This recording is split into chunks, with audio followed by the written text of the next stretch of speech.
여의도 계모임 식후와 내란 공무원 TF 민주당식 인민재판이다. 민주당이 제일 좋아하는 내란 세력들 있잖아요. 네. 이제 내란 통조 네. 수호하는 태스크포스까지 만들었다고 하는데 네. 거기에서 말씀 좀 해주시겠어요? 이름이 뭐냐? 그 이제 총무실 산하에 네.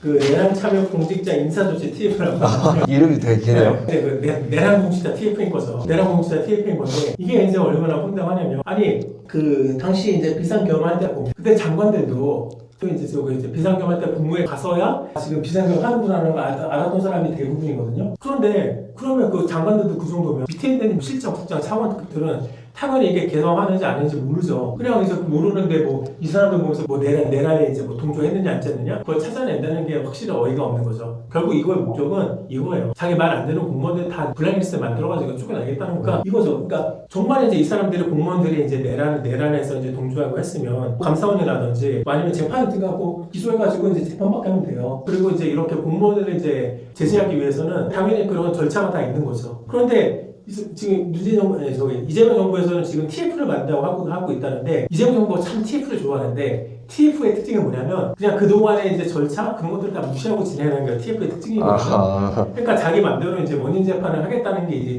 TF의 목적이에요. 원래 재판으로는 이제 갈 수 없는 사람들 뭐 공무원들이 이제 재판으로 가면 이제 저기 법원에서 엄격하게 이제 따지잖아요. 이 사람이 그러면 얼마나 이제 그 내란에 참여를 했는지, 그 내란은 어떻게 이제 규정을 하는지, 내란의 그런 참여 보이는 어디서부터 어디까지인 건지. 솔직히 지금 내란 관련해서 재판하고 있는데 뭐 장관들 대상으로 지금 그 재판에 관련해 가지고 지금 결정도 지금 안 내려졌잖아요. 내란의 범위라든지 어디까지가 참여인 건지, 어떤 행위까지가 문제인 건지. 그렇게 돼서 이제 그 법적인 판결, 해석이 나오기도 전에 그러면 그리고 이 TF를 만들어서 자의적으로 자기네들 기준을 만들겠다는 거잖아요. 그러니까 그렇게 자의적인 기준을 가서 만들겠다는 거고 그 법원의 재판으로까지 가지 않은 사람들조차도 내 마음에 드는지 안 드는지 이재명 정권 스스로 판단해 그 블랙리스트를 만들겠다는 거잖아요. 그러니까 그 지금 이재명 정권에서 지금 뭐라고 얘기하냐면 내란에 참여 공무원이 뭐 이제 승진자 대상에 포함했다라고 했는데 아니 그 사람이 정말 내란에 참여했던 그 사람은 그러면 기소를 해야지. 기소를 해야지 왜 그런 식으로 이제 뭐 블랙리스트를 만들려고 하고 있어요.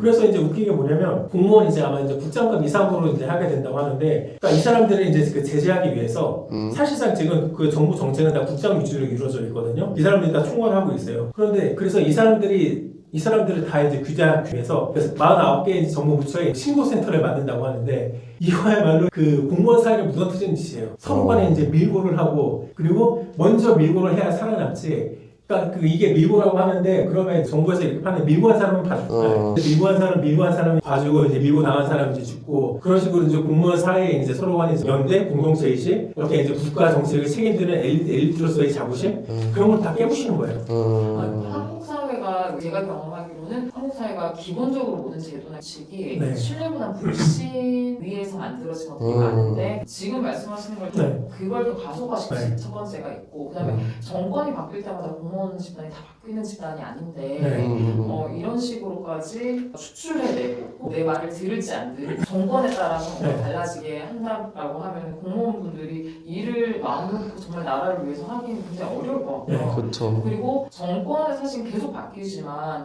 국정 운영을 이렇게 지속적으로 해가기 위해서는 그 공무원분들의 그 체계 사실은 좀 신뢰 기반으로 안정적으로 가야 되는 게 맞고 그렇기 때문에 이렇게 많은 제도들을 만들어 놓은 것 같은데 지금 그 공간을 또 다 흔들고 있는 것 같아요. 그러니까 정권이 바뀌면 장관 산업거시는 이제 가르치는 게 많아요. 거기까지는 책임자급이기 때문에 이제 그 이전 정부랑 운명을 같이 하는 게 맞는 거고, 그러니까 그 밑에 있던 실장 이제 다 그 중에서 이제 뭐 장관을 삼는다든지 아니면 이제 차관을 차관을 임명한다든지 그런 식으로 해가지고 이제 그 부처에 이제 그 엘리트들이 정상적으로 이제 그 부처의 업무를 수행할 수 있도록 보존해줘야 되는 게 바로 이제 정부의 의무 중에 하나예요. 그래야 이제 그 엘리트들이 자기 이제 그 직업적인 안정성을 가지고 소신 있게 이제 자기 일을 할 수가 있는 거죠. 물론 공무원들이 이제 영혼 없다고 얘기하면서 그렇게 비난하는 이제 사람들도 많은데 지금 이번에 조치는 그렇게 영혼 없는 공무원들 더 영혼 없게 만드는 조치예요. 그러니까 자기 일도 아무것도 안 하고 그냥 보신 조치로 이제 그냥 아무것도 일 안 하게 만드는 게 지금 이번 조치고 그리고 또 이번에 얼마나 더 공무원을 이제 이번 ETF로 조지려고 하면 그러니까 핸드폰도 다 제출하려고 하거든요. 근데 핸드폰 제출이 많은데 자율이라고 하는데 핸드폰 핸드폰 이제 그 제출 안 하면 수사를 한다고요. 그런데 핸드폰 가져가는 거는 법원에서도 영장을 제출해 가져갈 수 있는 거거든요. 영장을 가지고 그런 굉장히 이제 위중한 굉장히 강력한 이제 제재. 근데 그거를 그냥 자기네들 CF에서 내라고 하는 게 이게 얼마나 법과 절차를 무시하고 얼마나 자의적으로 이제 권력을 행사하는 거예요. 네, 아까 검찰에 하는 것도 그렇고 네. 이번에 공무원 ETF도 그렇고 굉장히 자기 충성 맹세하지 않으면 네. 너희가 얼마나 고통을 당하는지를 네. 너무 철저하게 네. 가진 권력들을 네. 뭐 무소부의 권력처럼 네. 너무 무섭게 휘두르고 있는 거서 네.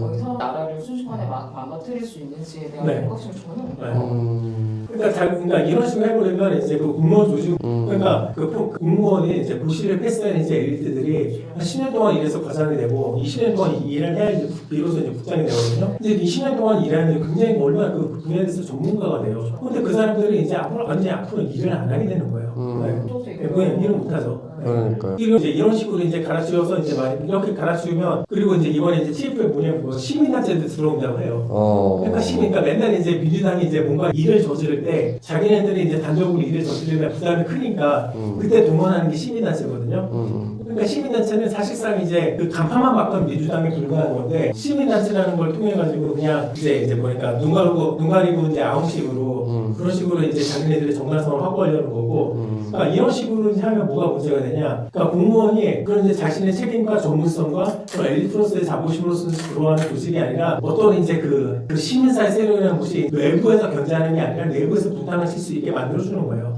이제 그러면 공무원 조직이 제대로 일을 할 수가 없거든요. 그러니까요. 그렇게 되는 게 문제인 거고. 그리고 되게 웃긴 게 예전에 참여했으면 다 이제 저기 이제 블랙리스트 만들어가지고 승인 못하게 만들겠다 그렇게 하는데 지금 윤석열 정부 때 이제 송민현 농축산부 장관 있죠. 네. 지금도 이재명도 장관하고 말해요. 그런데 그 사람은 이제 비상경 국무회의도 참석한 사람이에요. 그런데 그 사람은 왜 냅둬요? 왜냐면 송민영은 이재명한테 충성 맹세를 했기 때문에. 아니 그런 식으로 이제 내란의 공작을 했던 거 가지고 이제 별의별 거를 다 시비를 걸 거라면 비상경에 참석했던 장관이 송민영도 당연히 조져야지. 송민영은 안 조져요. 그리고 이제 최상목 이제 경제부총리였나? 네네 맞아요. 근데 그 사람도 이제 비상경한테 그 사람이 이제 그 최상목 경제부총리가 그때 이제 막 한국 술을 막 뿌시고 막 이제 막 그런 장면도 있어요. 그 시스템에. 그런데 이제 그런 거는 이제 신경 안 쓰고 이제 최상목도 조져야 되고 이제 다 조져. 네, 저는 사실 좀 의아했던 게 국정자원 예전에 화재 났던 거. 네. 그래서 저는 그런 거는 사실 TF를 만들어서 네. 앞으로 어떤 식으로 보완하고 앞으로 어떤 식의 시스템을 디벨롭 할 건지 그런 건 저는 TF를 만들어야 된다는 생각을 했는데 네. TF를 만들어지고 네. 그때 막 이렇게 네. 출연하시고 뭐 아무것도 없어서 네. 왜 이런 거는 TF를 안 만들지라는 의아함이 있었거든요. 네. 근데 정말 해야 되고 전문적이고 실천적인 거에는 TF를 만들지 않고 너 내 말 들을 거야 안 들을 거야 TF를 만들어 이상하게 국정 운영을 하고 계시는 것 같아요. 그러니까 민주당은 민주당 특징, 운동권 정치인들의 특징이 뭐냐면 이 사람들은 권력 다툼에 굉장히 이제 능수능란하고 유능한 사람들이에요. 그래서 국정 운영을 하는 데 있어서도 권력 다툼을 이제 먼저 하는 거예요. 그러니까 먼저 대통령이 됐으면 국정 운영을 어떻게 할지, 어떤 기준을 가지고, 어떤 철학을 가지고, 어떤 정책을 만들어 나갈지, 그것에서부터 시작을 해야 되는 건데, 민주당은 이제 반대로 해요. 어떻게 해서 내 사람을 삼을 수 있을까? 어떻게 해야 이제 자신의 말을 이제 정부 공무원들이 반대 안 하고, 이제 그냥 싹싹싹싹 일을 빠르게 할 수 있을까? 그거부터 먼저 이제 신경을 쓰는 게 이제 민주당이거든요. 물론 권력의 속성상, 그런 식으로 이제 공무원들이 자기 말을 잘 듣게 만드는 건 솔직히 다 하는 거예요. 그런데 민주당은 이제 도가 너무 지나친 거예요. 보통 이제 정치를 하는 거는 그리고 공무원을 하는 거는 목숨 걸고 하는 게 아니잖아요. 그런데 민주당 취향에서는 이제 정치를 하던 그리고 공무원으로서도 자기 소신을 가지고 하려면 목숨 걸고 공무원 생활을 해야만 해요. 네. 근데 그것이 얼마나 위험한 거예요. 그동안에는 공무원을 해봤자 소신 시켜봤자 하는 건 뭐 그냥 이제 뭐 좌천시키고 그 정도에 불과했는데 지금은 이제 뭐 검사 징계법 만들어가지고 검사 파면법 만들어가지고 잘라버리겠다고 하지 않냐. 이제 그 변호사 개혁도 하지 못하게 이제 막겠다고 하지 않나. 그리고 공무원들도 서로 감시하고 이제 고발하게 그런 식으로 이제 아무것도 못하게 하지 않나. 그러니까 그런 식으로 계속해서 지금 뭐 국가 시스템, 행정 시스템을 지금 무너뜨리는. 그러니까 자기네들이 이제 해야 될지 어떤 정책을 해야 될지 먼저 하는 게 아니라 누가 내 말을 잘 들을지 그거에 신경을 쓰는 바람에 정책 전체의 이제 국가의 행정 시스템 그런 지금까지 이어져 왔던 이제 엘리트들의 자부심 그런 것들이 다 무너져 내리는 거예요.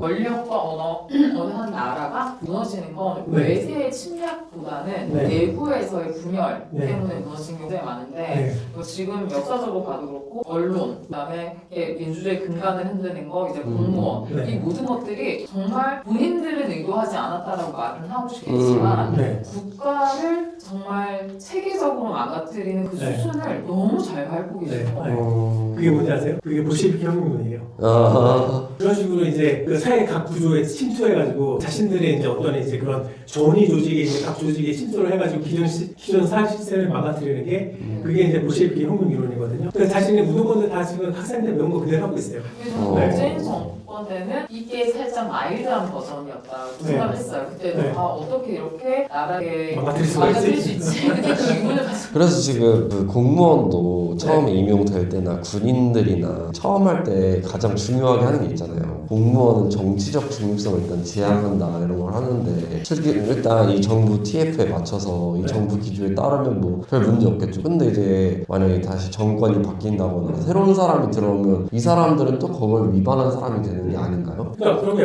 왜 문제가 되냐면 네. 이렇게 이제 이재명 정부가 자기네 사람들도 이제 다 이제 공무원 이제 국장급 이상을 다 갈아치웠어요. 그러면 그렇게 갈아치웠으면 그렇게 정권이 바뀌었어요. 그렇게 정권이 바뀌면 국힘으로 바뀌면 국힘 사람들이 가만히 있으면 그것도 문제가 돼요. 네. 그렇죠. 왜냐하면 이재명 사람들 모든 정권의 공무원들이 다 바뀌었는데 네. 그걸 이제 국힘으로 정권 바뀌었으니까 이제 또 가만히 또 그러면 또 말이 안 되는 거죠. 그렇다고 해서 이제 또 이제 그럼 국힘이라고 됐으니까 우리도 민주당처럼 갈아쳐 또 갈아치면 또 그것대로 문제가 생기는 거예요. 그래서 이거는 원래 애초에 이런 식으로 공무원들 건드리는 거는 해서는 안 되는 거예요. 한 번 건드리는 순간 그 앞으로 이제 정권이 어떻게 바뀌면 바뀔수록 점점 더 혼란과 폭력적이고 파괴적인 상황으로 공무원 조직이 망가질 수밖에 없거든요. 그래서 애초에 건드려서는 안 되는 건데 이재명 정권은 이 금도를 어겨버렸어요. 다음에 정권이 바뀌면 결국엔 이제 망가지는 거예요. 사실은 과학도 그렇고 교육도 그렇고 정치 중립적이면서 이렇게 100년씩 되게 길게 네. 보고 가야 되는데 정권이 바뀔 때마다 계속 네. 바뀌는 거예요. 그다음에 프로젝트나 뭐 이런 것들이 길게 보고 못 가거든요. 네. 근데 공무원도 저는 똑같다고 봐요. 사실은 정권이 바뀌더라도 이분들이 실질적으로 나라를 일을 하고 계시는 분들인 거잖아요. 네. 어떤 정권이 바뀌더라도 이분들이 그 밑에 계신 분들까지도 이렇게 동료하면서 실질적인 일이 될 수 있는데 계속 바꿔버리면 결국에는 정권이 바뀔 때마다 국가 운영이 스탑돼버리거든요. 그러면 어떤 정책을 아무리 좋은 정책을 해보자라고 해도 이게 될 수가 없는 구조가 되는 거예요. 그러니까 그래도 이재명 정권 이전에는 정권이 바뀌어서 이제 기관장을 물갈이할 때 그래도 공무원 출신 기관장은 냅뒀어요. 정치 출신 기관장은 갈아치워도 네. 공무원 출신 기관장은 냅뒀거든요. 근데 이제 그것도 아니에요. 공무원 선거가 갈아치운다는데. 네. 장동혁 대표가 우리가 이제 황교안 우리가 황교안이면 그건 어떻게 말하는 거겠어요?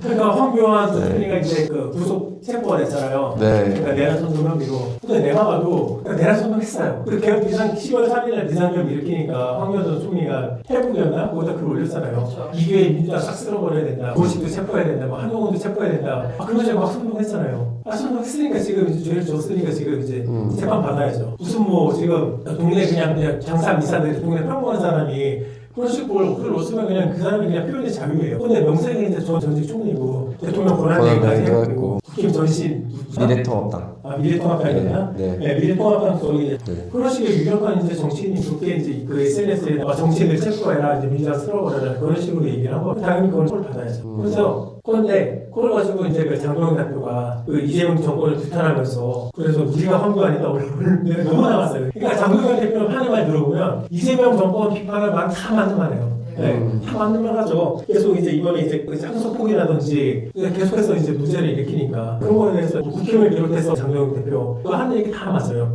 그런데 문제는 자기네들 진영 내부에서 대할 때 정말 이제 문제가 드러나는 게 황교안이라는 사람은 그 국힘 그러니까 보수 정당을 망가뜨린 사람이에요. 단순히 이제 미래통합당일 때 총선에서 져서가 문제가 아니라 그 이후에 계속해서 부정선거론을 계속 주장한 사람이잖아요. 그리고 그 부정선거론에 부안 애동해가지고 윤석열 대통령이 그때 비상계엄을 일으키기까지 했고. 그러니까 얼마나 이제 대한민국을 망가뜨린 사람이에요, 황교안이. 그런데 그런 사람을 이제 지키겠다고 우리가 황교안이다? 아니 보수정당 지지하는 사람들 그 말이 들으면 다들 깜짝 놀랐을 거예요. 아니 나 황교안 지지 않았는데 황교안 지지했으면 지난 대선 때 그래도 5% 나와야죠. 중간에 관뒀잖아요. 네. 마치 거의 황호개인의 네. 탄생을 말하는 것 같은 네. 그런 느낌. 그건에 대한 개념이나 인식 자체가 없으시거나 네. 이제 왜곡돼 있어서 네. 이거를 서슴지 않고 하시는 게 네. 그러니까 보수라는 것은 특징이 뭐냐면 보수가 저변을 확대하기 위해서는 계속 그 저변을 넓혀야 돼요. 과거에 진보적이었던 사람들을 다시 보수 세력으로 끌어안아야 되는 거예요. 그래서 노태우 때 보면 상당 합당을 하면서 김영삼을 내렸잖아요. 군부 독재 세력이었었는데 민주화를 하고 나니까 더 이상 더 수골통으로 빠지지 않기 위해서 왼쪽에 있었던 진보 진영에 있었던 김영삼을 데려온 거예요. 그리고 김영삼이 이제 대통령이 됐을 때 이제 운동 보는 사람들을 데려왔잖아요. 대표적인 사람이 이제 김문수, 이재호 다 이제 막 진짜 막 극렬 투쟁하던 사람들이었거든요. 그런 사람들을 데려옴으로써 그 저기 이제 보수 정당이 단순히 이제 수골통이 아니라 정말 책임감을 가지고 보수적인 입장으로서 국가와 사회의 발전과 이제 변화를 이제 추진한다라는 것을 그런 식으로 이제 저변을 확대하는 게 바로 이제 보수 전략이었고 그런 식으로 이제 성과를 봐왔잖아요. 그런데 자기들이 이제 잘 나갈 때의 성과를 까먹은 거죠. 보수의 전략, 저변 확대가 돼야 되는데 저변 확대가 아니라 그러니까 저변을 줄이고 있잖아요. 반대로. 그러니까요. 네. 저는 확대가 아니라 저는 그냥 네, 그렇죠. 소수만을 위한 어떤 네. 정치를 하고 싶으신 것 네. 같아요. 그래서 역대 대통령도 박근혜 대통령도 그때 대통령 대선에서 뭘 주장했냐면 경제 민주화 얘기했잖아요. 네. 계속해서 저변을 왼쪽으로 넓히려고 한 사람들이 그런 보수 정치인들이 다 성공을 했잖아요. 그런데 그렇게 성공 공식을 그동안 몇 번이고 반복돼 왔었던 성공 공식이 눈앞에 바로 있는데 그거를 포기하고 그걸 외면하고 그러니까 중도로서의 이제 그 저변 확장을 포기를 하고 계속 국으로서 국가 안으로 지금 밀어내려고 하고 있는 거예요. 사실 국군은 어떤 발언을 하건 어떤 정책을 내건 네. 그냥 지지하실 분들이기 때문에 네. 이분들을 제외하고 중도에 있는 분들과 합리적이고 건설적인 생각을 하는 분들을 위한 네. 저변 확대를 사실은 해야 민주당이 되는 게 가능성이 있다고 저는 보거든요. 네. 그런데 뭐 이렇게 황어게인 탄생 본인이 직접 외치시는 뭐 자멸을 예전에 문재인 정부 때 저기 태극기 부대 있었잖아요. 네. 그래서 길거리에서 가다가 태극기 부대 하는 거를 보면 아무리 문재인이 싫어도 문재인을 지지할 수밖에 없게 태극기 부대가 만들어졌잖아요. 네. 그리고 반대로 문재인 정부 때 대깨문 문마는 대깨문에 하는 행사 보면 아무리 이제 문재인을 지지해주고 싶다가도 대깨문 하는 거 보고 문재인 지지하기가 싫었잖아요. 그런 식으로 이제 그 빠가 깐을 만든다고 그렇게 이제 극우적으로 이제 행동을 하면 할수록 그거를 지켜보는 이제 중도층의 국민들은 그 정당은 이제 국힘을 외면할 수밖에 없어요. 우리가 황교안이라고 하는데 세상에 어떤 중도층 국민들이 그걸 지지하겠습니까? 중도층 국민이 누가 황교안을 그냥 엮이고 싶어 하지 않고 네. 듣고 싶지도 않아 하죠. 주장하는 거 보면은 또 이미지도 그렇고 근데 이제 그거를 국민의힘 대표가 당대표가 말하는 건 또 다른 문제잖아요. 그렇죠. 그 황교안 그 전 대통령한테 네. 총리는 그 자유와 혁신인가? 신당도 만들었잖아요. 그쵸. 그 신당을 만들었는데 그러면 국민의힘 그 당이랑 같이 행보를 받는다는 게 문제인 거예요. 그러니까 이제 당대표로서 수석 의원 한 사람이 이제 말을 했으면 네. 그럼 그 국회의원의 이제 개인의 얘기인데 그 장동영 대표는 이제 그 정당의 대표잖아요. 네. 국민의힘의 대표가 공식적인 자리에서 사석도 아니라 공식적인 자리로 이제 그 국회 이제 본청 앞에 가지고 이렇게 집회하면서 그렇게 얘기를 했으면 그건 그 당의 공식적인 입장이죠. 네. 그 당의 이제 그 국민의힘의 공식적인 입장 우리가 국민의힘은 황교안이에요. 아니 왜 이렇게 이재명 왜 이렇게 놓아주는 거예요? 그러니까요. 네. 그냥 가만히 있으면 알아서 이재명이 이제 알아서 실정하고 알아서 그냥 알아서 자석을 넣고 있는데 네. 그냥 이재명 정권 비판이나 하면 되는 거지. 왜 이제 황교안 얘기는 갑자기 왜 꺼내가지고 이제 이런 얘기를 하는 거지? 모든 정신이 똑같은 것 같아요. 그냥 네. 가만히 있으면 되는데 네. 꼭 뭐 해서 실천을 하는 것 같아요.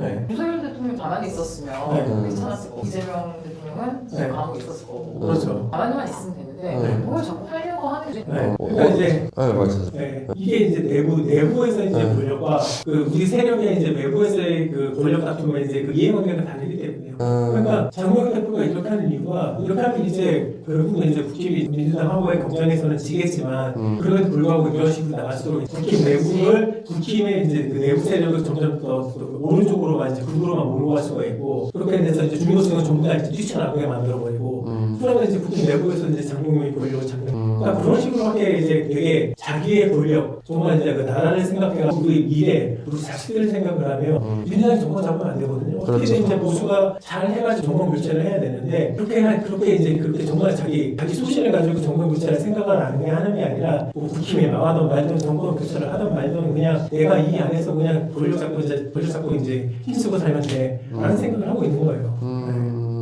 그런 것 점에서는 민주당이나 뭐 국힘이나 사실 사실은 저는 똑같거든요. 네. 누가 또 그거에서 내부에서의 그 네. 권력을 결집할 것인가. 결국에는 방향은 서로 양극단에 있더라도 네. 운동이랑 네. 그러니까 서로 이제 다른 정당이 원래 이제 정당 간의 경쟁이라는 게 서로 간에 좀 경쟁하면서 서로 간에 이제 좀 잘하고 그렇게 이제 상대방이 잘하면 나도 잘할 수밖에 없으니까 그런 식으로 만드는 게 이제 정당 간의 경쟁 시스템인데 네. 나는 거꾸로 됐어요. 정당이 누가 더 못하냐. 얘도 못하니까 나도 못하겠다. 정당은 누가 더 못하나? 이제 뭐 민주당은 내부에서 누가 됐다면 나라의 발전은 아무도 관심이 없는 것 같아요. 그러니까 지난 총선 때 보면 그 민주당에서 비명 행사 몽천해가지고 민주당이 이제 끝장나는 거 아니냐 그 생각했었는데 윤석열이 이제 막 그때 막 론종서 그 대파반하는 이제 그 거기다가 이제 의대 저거 문제까지 윤석열도 그렇고 네. 황교안도 그렇고 아마 그 둘 본인은 누구보다 솔직히 이재명 안 좋아할 거잖아요. 네. 하는 행동들이 어떻게 결과적으로 보면은 이재명을 더 네. 지지하고 응원하는 네. 팬클럽들이 무소맥이다. 네. 더 이재명 정권의 기운이 되고 용기가 되는 네. 창출도 해주고 끊임없이 같이 페이스 메이커를 해주고 우주의 영웅이잖아요. 네 그런 것처럼 엑스맨의 역할을 너무 충실하게 하시는 것 같습니다. 너무 도와주고 있어요. 그래서 이제 명분도 만들어주고 있고 그러면 이제 계속 다시 돌아올 확률은 없겠네요. 그런 국민의힘 정동영 대표가 다른 발언을 할 일은 없겠네요. 아니 그게 웃긴 거야. 네. 근데 그렇게 부부 발언을 해놓고서 정성이하고 만나서 이렇게 활짝 웃고 정성이하고 만나서 너무 활짝 웃고 있어 막 깜짝 놀랐어요. 그래서 그게 뭐냐면 장동영 대표가 그래서 윤석열 세력도 이제 싫어해요. 아니 저번에 페북 보니까 이제 막 윤석열 세력 쪽에서 뭐 장동영도 어디 갔냐 막 이제 막 하면서 막 되게 비판하는 막 그런 이제 포스터 같은 거 만들어가지고 올렸거든요.